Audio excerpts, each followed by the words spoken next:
Hello everyone, I am Vishali. कैसे हो आप सब? आज की इस वीडियो में डिटेल में डिस्कस करते हैं कि हमें बुक्स सीएसआई नेट और गेट की प्रिपरेशन में कौन सी लेनी चाहिए। लेकिन बुक्स प्रिपरेशन के दौरान पढ़ने से पहले कुछ ऐसे पॉइंटर्स हैं, कुछ ऐसे इंपॉर्टेंट पॉइंट्स हैं जो आई थिंक वो सब बच्चों को पता होना चाहिए। उसके बिहाफ पे आप बुक्स अपने लिए चुन सकते हो।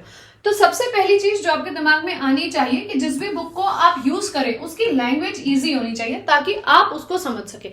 अब चाहे वो इंडियन राइटर की हो, अब चाहे वो इंटरनेशनल बुक हो या फिर फॉरेन राइटर की बुक हो। अब कभी कभी होता है कि इंडियन राइटर की बुक समझ में नहीं आती है और फॉरेन राइटर की बुक वहां पे ज्यादा इजी लैंग्वेज की, ज्यादा अच्छे क्वेश्चंस आए, उस तरीके के क्वेश्चन है जो सीएसआई नेट की एग्जाम में आ रहे हैं या वो कॉन्सेप्ट यूज कर रहे हैं, तो बेटर है to go with a foreign writer book. तो इसलिए आपको ये पता होना चाहिए वो कौन सी बुक है जिसकी लैंग्वेज आपको समझ में आ रही है।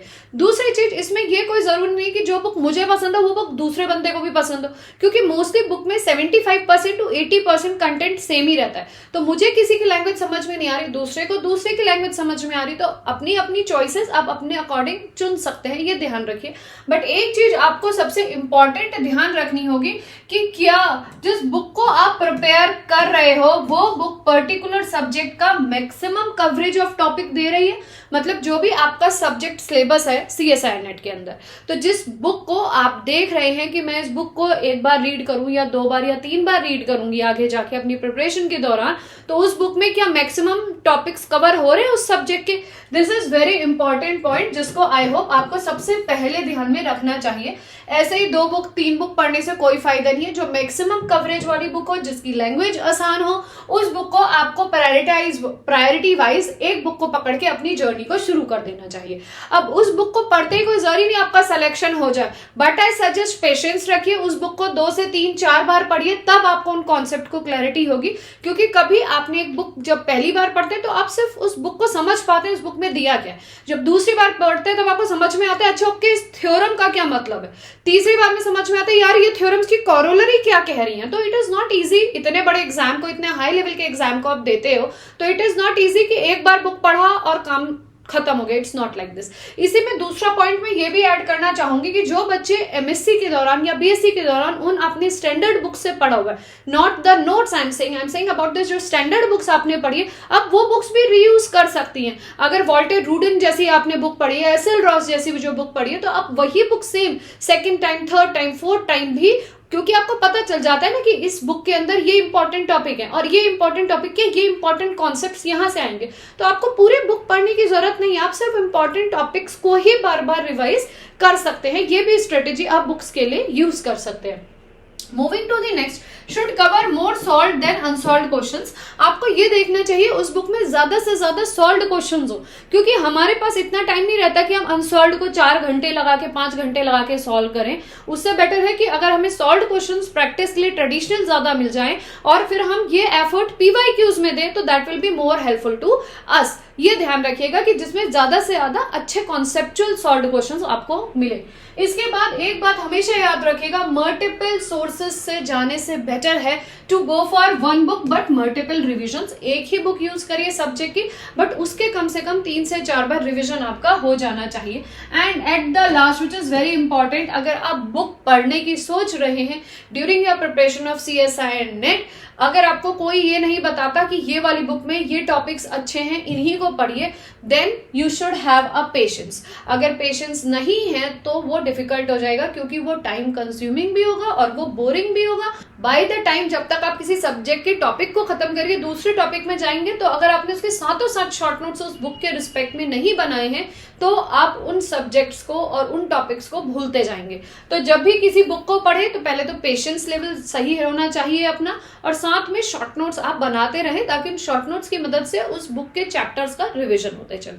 ठीक है, अब moving to the next point कि हमें कौन कौन सी बुक प्रिफर करनी चाहिए सब्जेक्ट वाइज। ये मेरे अकॉर्डिंग मुझे अच्छी लगती है, इसलिए मैं बता रही हूँ, और मे भी आपको कोई और प्रेफरेबल बुक हो तो आप कमेंट के द्वारा मुझे बता सकते हो।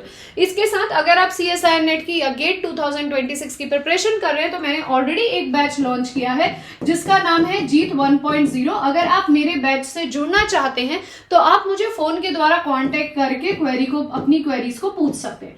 8860338338 मेरा कांटेक्ट नंबर है। इसमें आप बात करके जो जीत बैच मैंने सीएसआई नेट दिसंबर के लिए और गेट के लिए लॉन्च किया है, जिसकी क्लासेस ऑलरेडी रनिंग है, आप चाहें तो उनको जुड़ सकते हैं।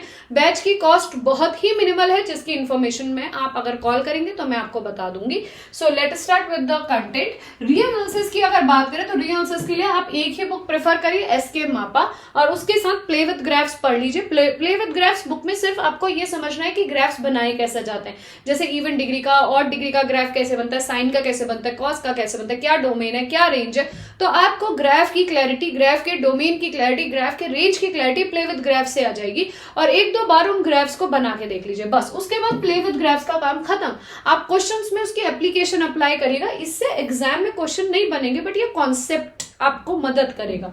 नेक्स्ट इज मापा में, क्योंकि बहुत सारे थ्योरम्स दिए गए, जिन थ्योरम्स को आप रियलिसिस में डायरेक्टली अप्लाई कर सकते हो एग्जाम्स में या क्वेश्चंस को करने के लिए, इसलिए मैंने यहाँ पे मापा दी गई है। सविता अरोड़ा की बुक में मुझे कुछ समझ में नहीं आता, क्योंकि बुक बहुत ही प्रिसाइज है, बस मोटी इतनी ज्यादा है। तो आई बेसिकली प्रेफर छोटी बुक लो, पढ़ने में भी लगता है कि यार छोटी बुक है, पतली बुक है, तो हम फिनिश कर सकते हैं। एज कंपेयर टू बुक ही इतनी मोटी है, तो I don't prefer taking that book further forward. Linear algebra की बात करें तो लीनियर अलजेब्रा में फ्रिडबर्ग, आप फ्रिडबर्ग की बुक यूज कर सकते हो, या फिर शॉम सीरीज की बुक यूज कर सकते हो।